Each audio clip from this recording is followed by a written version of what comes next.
My name is Paige Petrosky and welcome back to my book channel. So as you can see, I have a stack of books beside me, and these are all the books that I have read over the past like 2-ish months, I want to say. So essentially all the books I've read since quarantine. So that is exactly what this video is. It's all the books I've read during quarantine so far.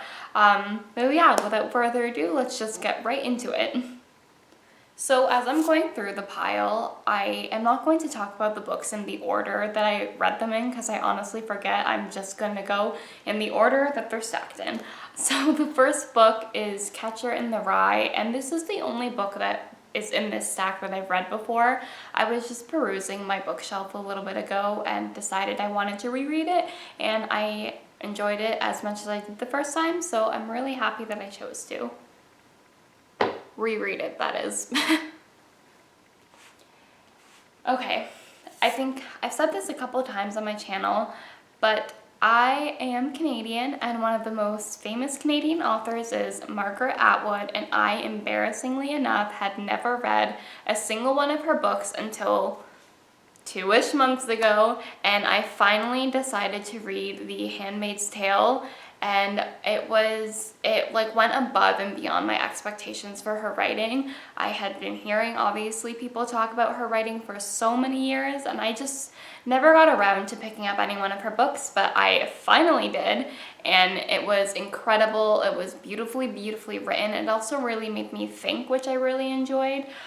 In like past years, I haven't really gravitated towards books that are just like more, they make you think a little bit, but this was one that did, and I really enjoyed that, and I'm so happy I can finally say I've read something by Margaret Atwood. The next book that I read, or not the next book that I read, but the next book I picked up that I read was The Sweet Life in Paris by David, oh my gosh, I'm gonna butcher his last name so badly, I apologize, but by David Lebovitz. Oh my god, I'm so bad with like pronunciations of names, but essentially what this book is about, it's his personal story about how he moved to Paris, but also I don't want to butcher anything else besides his last name, so correct me if I'm wrong, but he is a chef slash baker. I don't know. But so because of that, in this book, he has sprinkled like recipes that he's made while he's in Paris and just throughout the years, and there's a hot chocolate recipe in here, and I made it, and it is to die for. I am so obsessed with it, so thank you for that. But this was just a really fun and like lighthearted book. I really enjoyed reading this, especially during quarantine. It kind of took my mind off things because it's very fun and like comical at times. So it was like a nice book that got my mind off of the heaviness of the world. I know I said I'm not going to talk about the books in any like specific order pertaining to the order that I read them in, but these two books specifically, I'll have all of the books that I'm talking about and who they're by in the description below. But these two books, The Sun Is Also a Star and I'll Give You the Sun, had been on my bookshelf for an embarrassing amount of time, like having gone unread. They were on my shelf for years, and every day I would just look at them and think to myself, like, why haven't you read them yet? Why haven't you read them yet? They've been on your shelf for years, just like, get around to it. So I finally did, and now that I have, I'm like, why did it take me so long to read these books? They were both really good.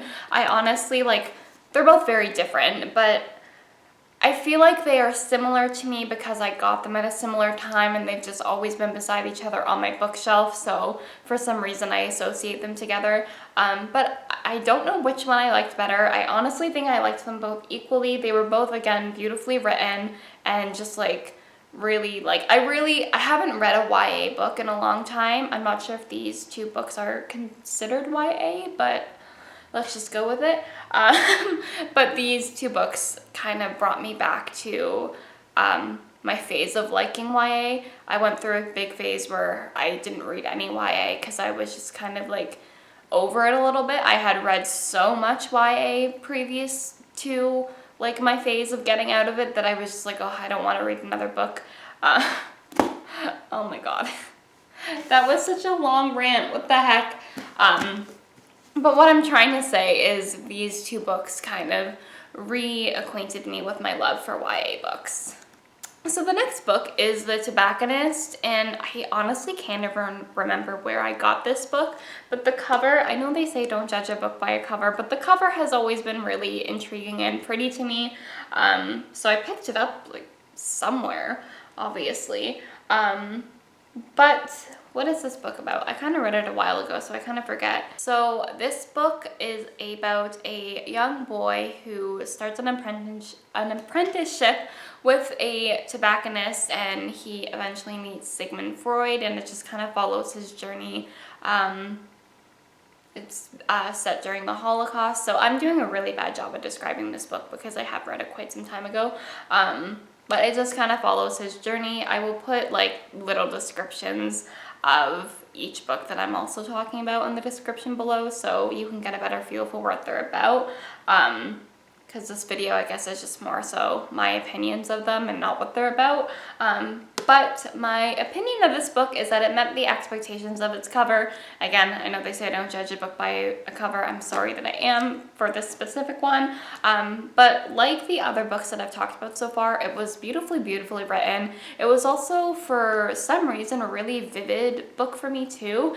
Like every sentence I read, it felt as if I was in the scene and there with the characters who were that this book follows. So I really, really liked that because much like The Sweet Life in Paris, it kind of took my mind.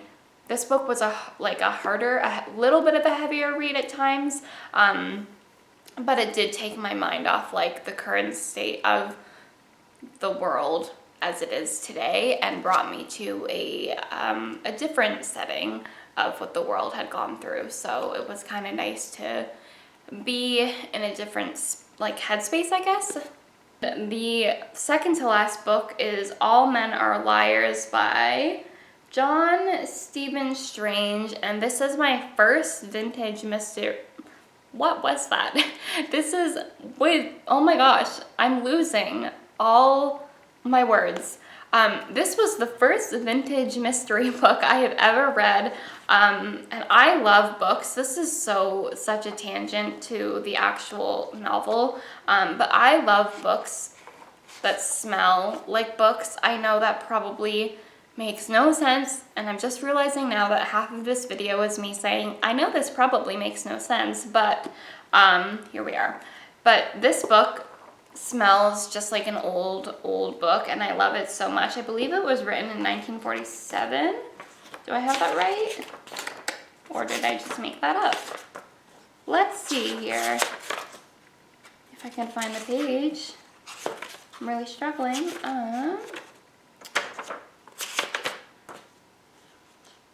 Bear with me. I'll find it. Oh, no, 1949. I was wrong.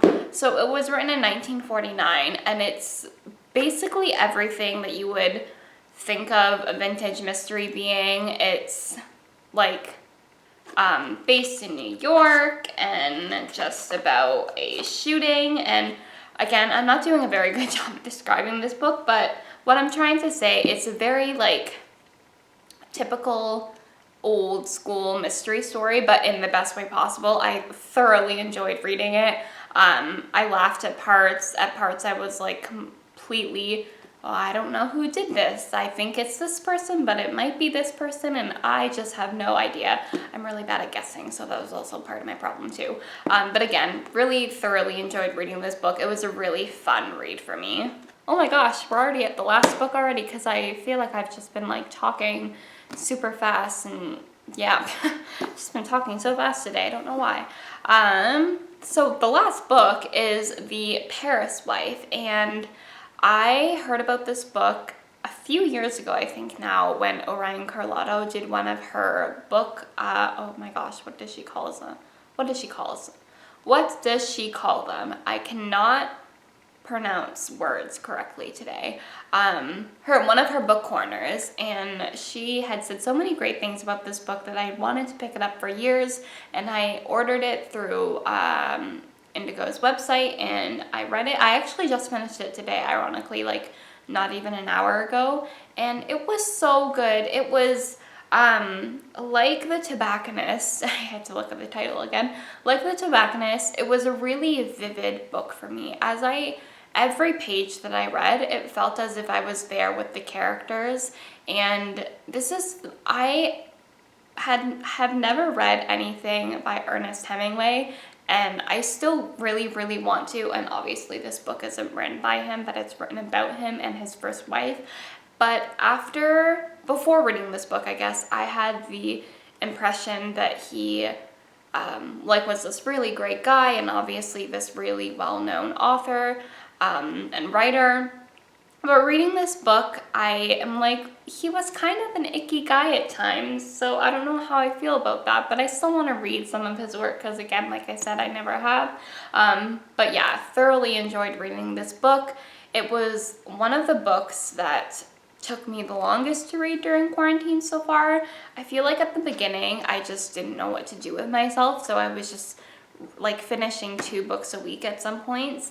But towards like the last couple weeks, I got busier with work and just like a bunch of different things, and I didn't feel like reading because I feel like I had just like read straight for so long that my mind was like, oh, you need to take a break. So this one did take me a little bit to get through, but I really loved every page of it. Again, it was very, very vivid. I felt like I was there with the characters through every page. And now, between this book and The Sweet Life in Paris, I really, really want to go to Paris when we are able to safely travel again. So those were all the books that I have read in quarantine so far. I have another mental reading list in my head that I am going to start tackling as soon as I stop this video. The next book I'm going to be reading is, ironically enough, The Plague. I've wanted to read it for years and I finally got my hands on it. So yeah, those were all the books that I've read so far. I hope you enjoyed this video. I really am so proud of myself for reading this much lately. A couple months ago, I had went through a phase where I wasn't doing much reading at all, and for some reason, something just clicked in me with quarantine. So I'm really happy that I've read all these books because it kind of not that I didn't like reading anymore, but it wasn't something that interested me as much as it used to. So I'm really happy that I have finally refound, I guess, my love for reading, and I hope it continues because I'm so proud of myself. I know some people are the opposite way during quarantine. They were really big readers before, and because of quarantine, they kind of have found that they aren't in the right headspace. So if that is you, this video is not meant to be like, you must be reading in quarantine.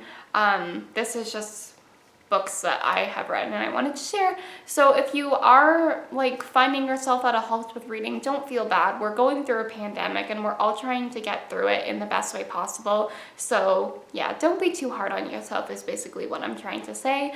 But I hope you enjoyed this video if anyone is watching this. But yeah, I will see you in my next video. Bye!